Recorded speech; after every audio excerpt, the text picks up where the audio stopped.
जय माता दी। आज गुप्त नवरात्रि के पहले दिन आइए सुनते हैं दुर्गा सप्तशती का पहला अध्याय।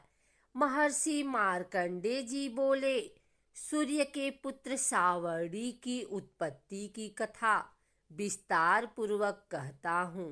सावर्णी महामाया की कृपा से जिस प्रकार मनवंतर के स्वामी हुए, उसका हाल भी सुनो। पहले स्वरोचिष नामक मनवंतर में चैत्रवंशी सूरथ नाम के एक राजा थे। सारी पृथ्वी पर उनका राज्य था। वह प्रजा को अपने पुत्र के समान मानते थे, तो भी कोलाधिवंशी राजा उनके शत्रु बन गए। दुष्टों को दंड देने वाले राजा सूरथ की उनके साथ लड़ाई हुई। कोलाधिवंशियों की संख्या में कम होने पर भी राजा सूरथ युद्ध में उनसे हार गए।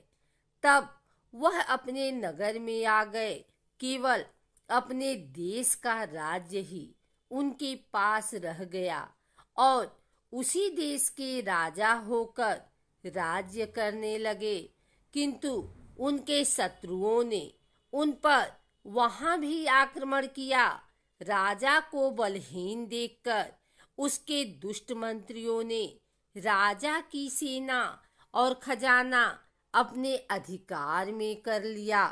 राजा सूरत अपने राज्य अधिकार को हार कर शिकार खेलने के बहाने घोड़े पर सवार होकर वहां से एक भयंकर वन की ओर चले गए।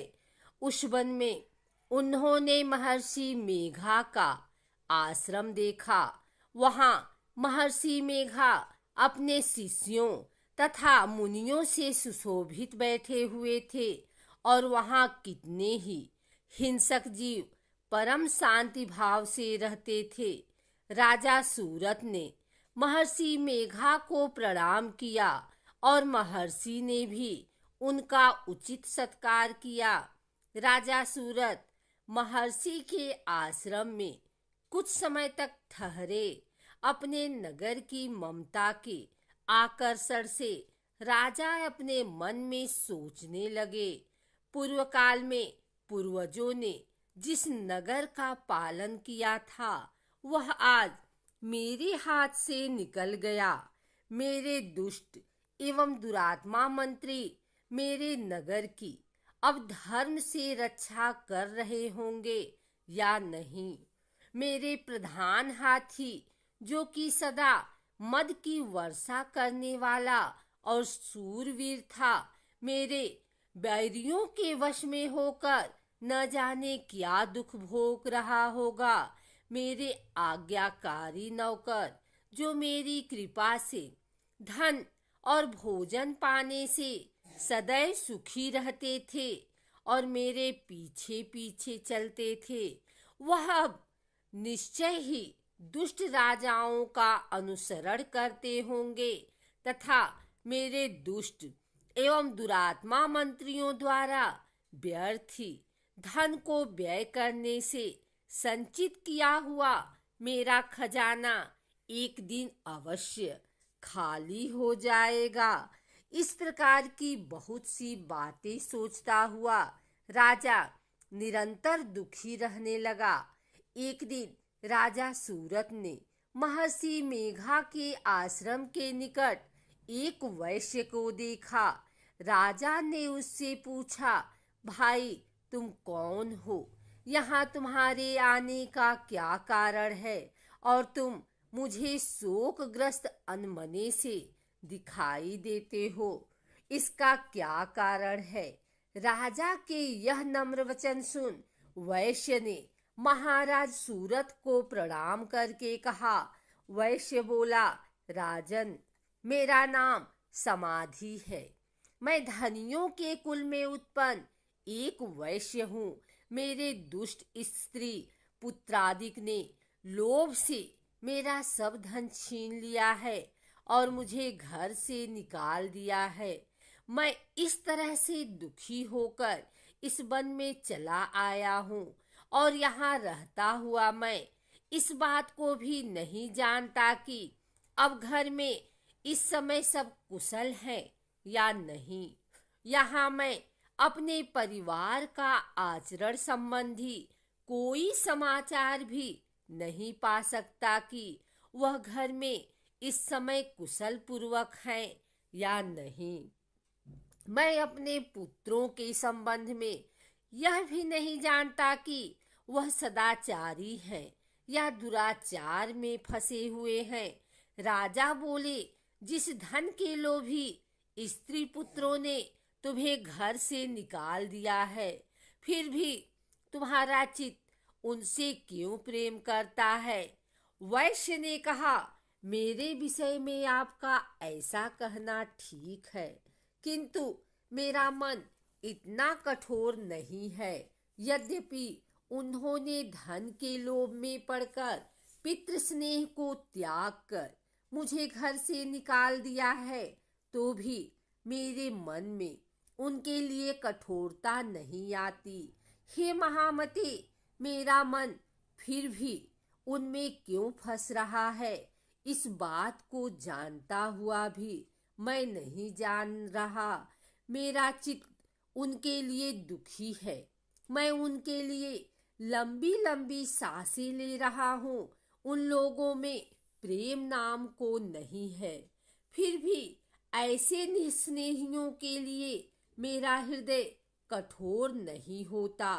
महर्षि मार्कंडेय जी कहे, हे ब्राह्मण, इसके पश्चात महाराज सूरत और वह वैश्य दोनों महर्षि मेघा के समीप गए और उनके साथ यथा योग्य न्याय संभसण करके दोनों ने वार्ता आरंभ की।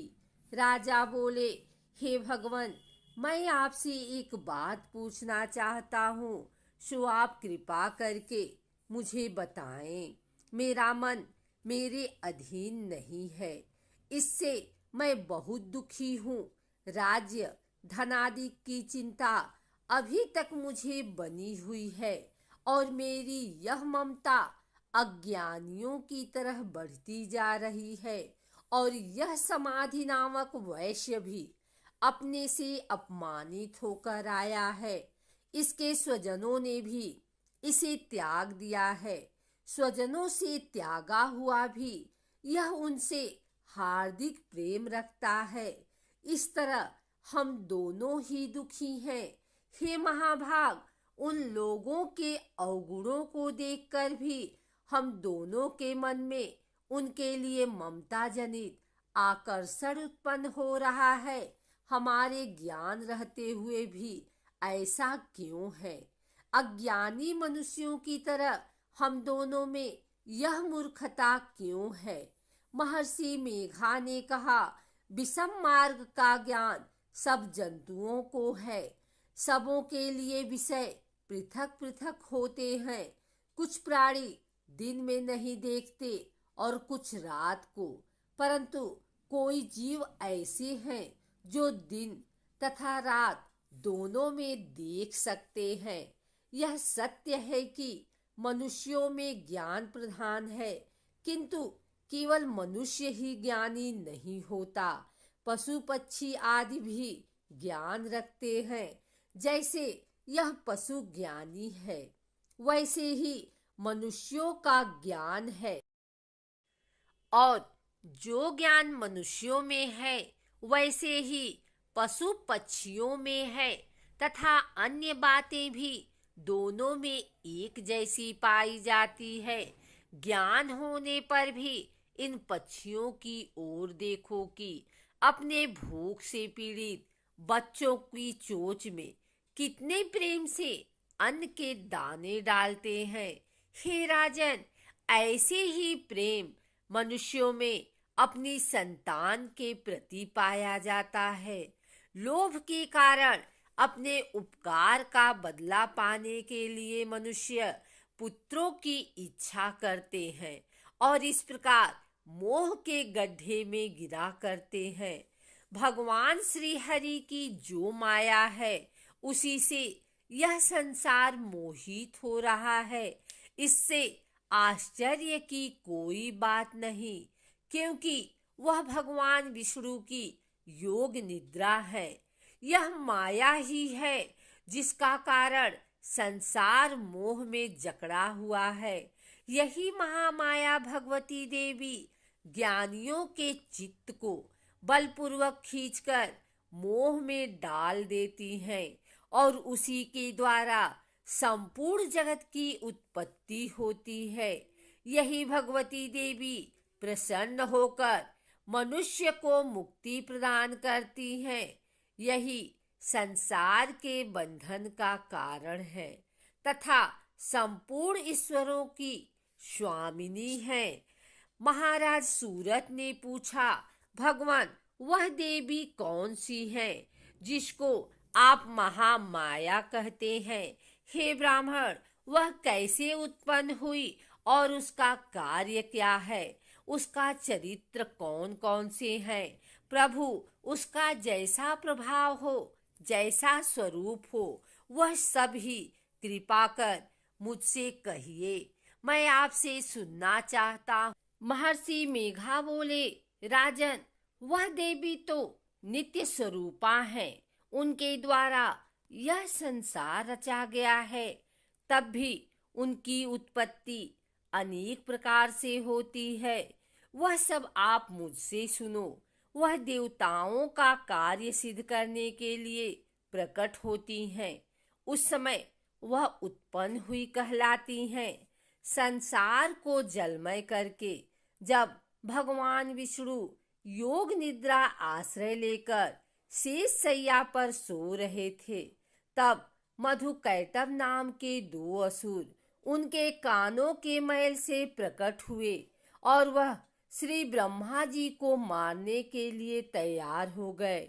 श्री ब्रह्मा जी ने जब उन दोनों को अपनी ओर आते देखा और यह भी देखा कि भगवान विष्णु योग निद्रा का आश्रय लेकर सो रहे हैं, तो वह उस समय श्री भगवान के जगाने के लिए उनके नेत्रों में निवास करने वाली योग निद्रा की स्तुति करने लगे। श्री ब्रह्मा जी ने कहा, हे देवी, तुम नहीं स्वाहा, तुम ही स्वधा और तुम ही वष्टकार हो। स्वर भी तुम्हारा ही स्वरूप है। तुम ही जीवन देने वाली सुधा हो। नित्य अक्षर प्रणव में अकार, उकार, मकार, इन तीनों माताओं के रूप में तुम ही स्थित हो।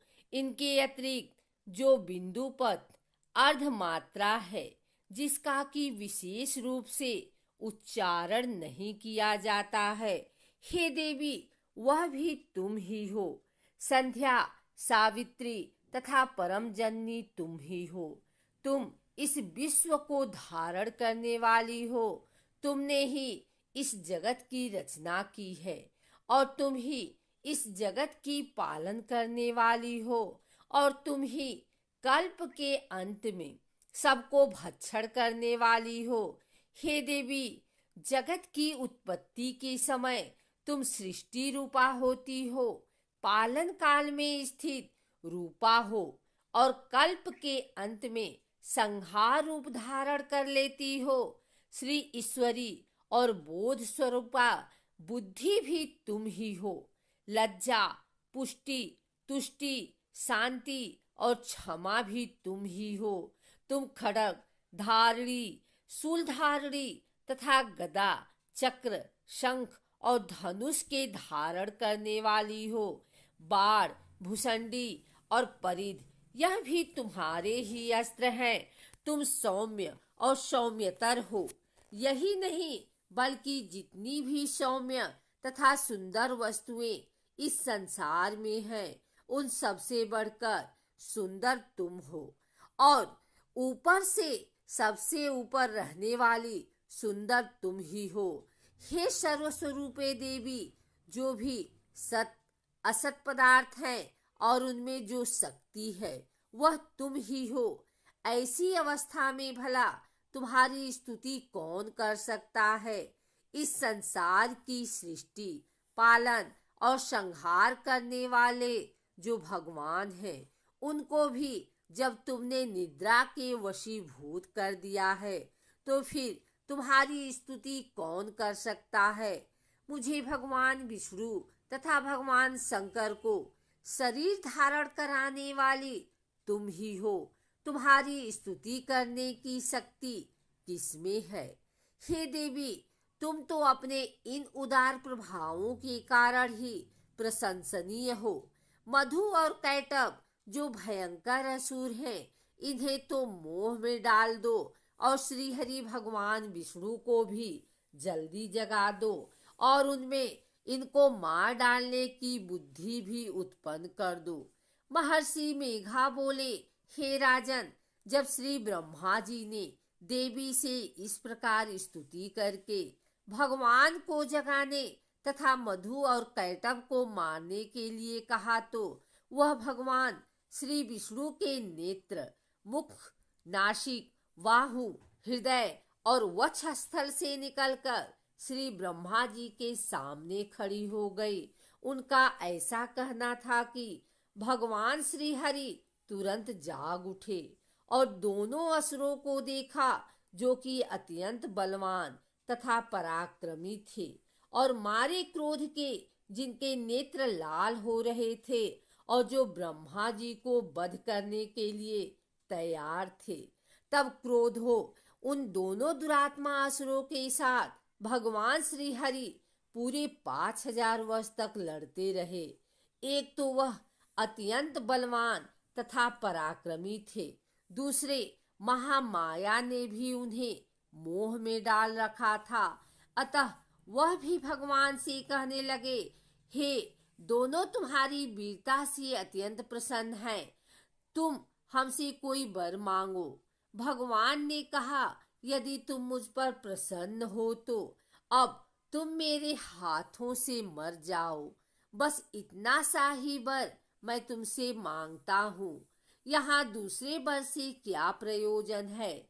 महर्षि मेघा बोले, इस तरह से जब वह धोखे में आ गए और अपने चारों ओर जल ही जल देखा, भगवान श्री हरि कहने लगे, जहाँ पर जल न हो, सूखी जमीन हो, उसी जगह हमारा वध कीजिए। महर्षि मेघा कहते हैं, तथास्तु कहकर भगवान श्री हरि ने उन दोनों को अपनी जांघ पर लिटाकर उन दोनों के सिर काट डाले। इस तरह ये देवी श्री ब्रह्मा जी की स्तुति करने पर प्रकट हुई थी। अब तुमसे उनके प्रभाव का वर्णन करता हूँ, सुनो।